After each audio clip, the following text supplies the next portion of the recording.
You're watching Talking Points, a focus on the political scene in Lubbock and across the South Plains. And welcome back. Here's a look at some of the political headlines of the past week. A change at Lubbock City Hall. The city's director of planning and zoning, A.J. Fauber, is resigning effective on Tuesday.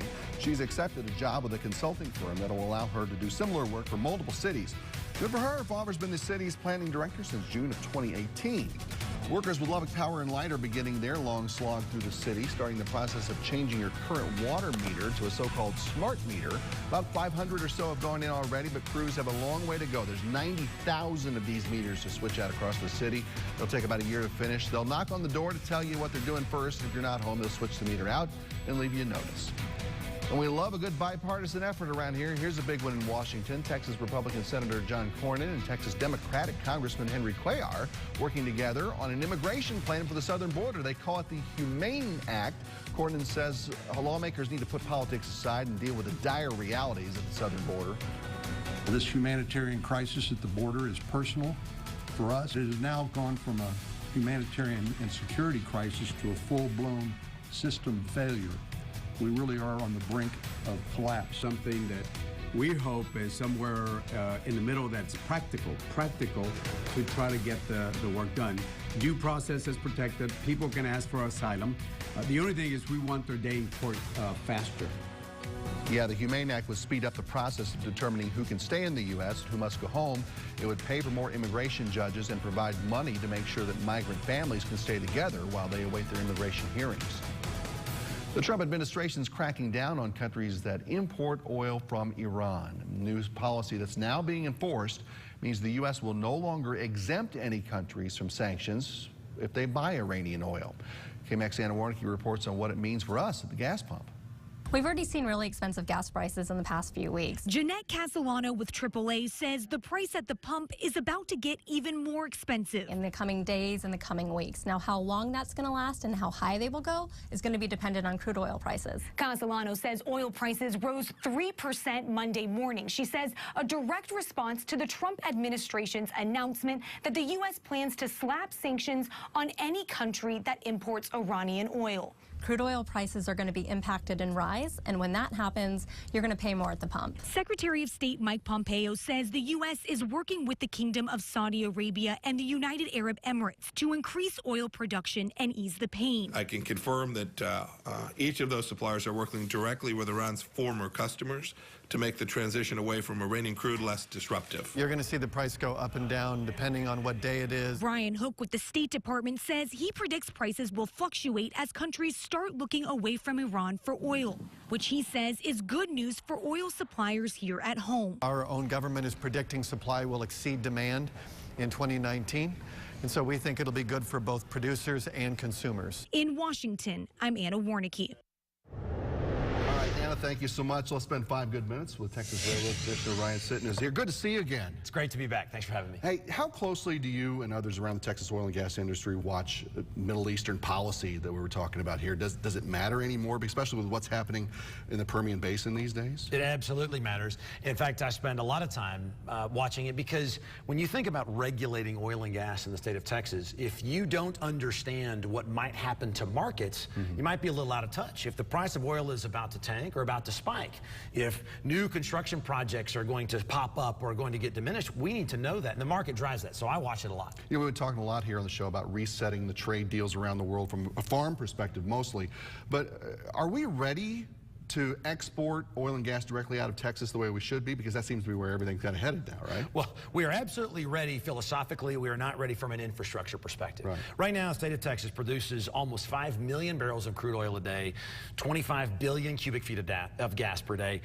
And that market, and our production's growing. And the future for that market actually is not here in the United States. It's overseas, places like China, India, Pakistan, South America, people who want refined products and more oil and gas. And to get our products to that market, we have to have more and more pipelines and more export facilities. They're coming, but they can't come fast enough. No, I mean, in fact, I was just reading something on Bloomberg the other day about natural gas pipelines that they're having to flame an absurd amount of gas because they can't move it all fast. That's right. In the Permian Basin right now, they're flaring the industry's flaring probably close to 1 billion cubic feet a day of gas, which now the world uses 300 billion cubic feet a day of gas, so it's, you know, not even 1%, but it's a lot. And we're building pipelines right now to capture that, so in hopefully a year that will be past us. Bottom line, and we mentioned this in the story a little bit ago, what's this? Where's the saving coming from? Why aren't we seeing this at Texas gas pumps now? People want to know this. Why are we having to move money out of the food budget just to fill up the truck? You know, it's the big answer is the gasoline prices are going up because demand is growing around the world. I mean, all over the world, people are paying more for gasoline than they are in the United States, sometimes as much as 3 or 4 times as much. So if you're looking at energy being a global commodity, when people are willing to pay more for it all over the planet, unfortunately, it drives up prices here at home. The one thing I tell everybody is, even though we're paying $2.50, $2.60 a gallon right now, which, you know, no one is thrilled about, we're still getting gasoline cheaper here in Texas than almost anywhere else on the planet, thanks to the oil and gas industry that we have here at home. All right, so here's the cool thing, why he gets to wear a t-shirt and I'm stuck being the news nerd in the tie. Texas Tech this week in town for the Take Charge leadership tour that you're doing on campuses all around the state. How did that originate?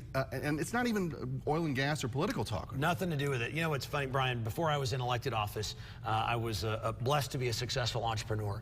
And when I go in and talk to groups, chambers of commerce, or especially at universities, they want to talk about how did this happen? How did you start a successful engineering firm and build a real estate company? And then how did you get into public office? I mean, you're not a famous political family.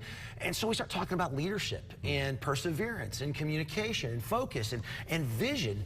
And the more I'm answering those questions, the more the conversations become really insightful. And I learn more about the people I'm talking to. And so I found, man, let's put the political stuff off to the side, especially with 2020 coming up. And people focused on the political vitriol so heavily. What if we can break through that talking about leadership and what it means for a kid in college today to have a real impact on the world around them? And I'm excited to do that, and frankly, they're, I think, excited to talk about it too. What's the feedback been from the kids? I mean, what do you, tell me what you think about the kids that are coming out of school these days, not just with classroom knowledge, but just an idea of how to manage people, manage risk, finances, as far as business go, things like that. Well, you know, our standard of living in this country, in this state, is the highest it's ever been. And when I graduated from A&M, a little over 20 years ago, you know, my parents didn't have any extra money. They were both teachers. I had to put myself through school. So when I came out of school, I had a lot more School of Hard Knocks than my kids are going to have, and a lot of other people's kids have. So what they have gained in terms of intellectual knowledge, because there's so much more information around us, a lot of kids haven't been exposed to real life challenges. And so what we try to do, or what I'm trying to do, is to get them to understand that those are good things, right? When you go into a challenging situation and you fail, you struggle, that is real growth. And to be prepared for that and to celebrate it and learn from it. So how can we get them ready for that is really my mission today. That's been a big thing I've seen with a lot of kids I've talked to on college campuses and around everywhere else. They're so afraid to fail that it holds them back, and they sort of just get in the corner and they don't want to mess with things.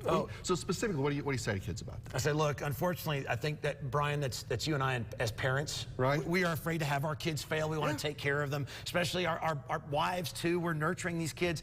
And I got to say, look, you may not have had that experience in your life, but it's okay, right? And you have to be ready for it. In fact, Michelangelo once said, the greater danger for most of us is not that we set our goals too high and we miss, but that we set our goals too low and we achieve them. We have to stretch ourselves. That's when we open up the real potential inside of each one of us. So I try to tell them, look for those things that are hard. Look for those things you don't know how you're going to get done. And if you find those and you challenge, you feel yourself stressed, you feel yourself growing, that's when you found the real stuff of life. I'm ready to run through walls, you guys. I like it too. Ryan Sitton, Texas Railroad Commissioner, and a whole lot more. Good to see you again. Thanks for having me back. I appreciate it. And straight ahead, we've dealt with our swinging clocks forward and falling back for a long, long time. I always enjoyed extra daylight in the evenings. Others like brighter mornings. We may finally get a choice on all this. We'll tell you about it next on Talking Points.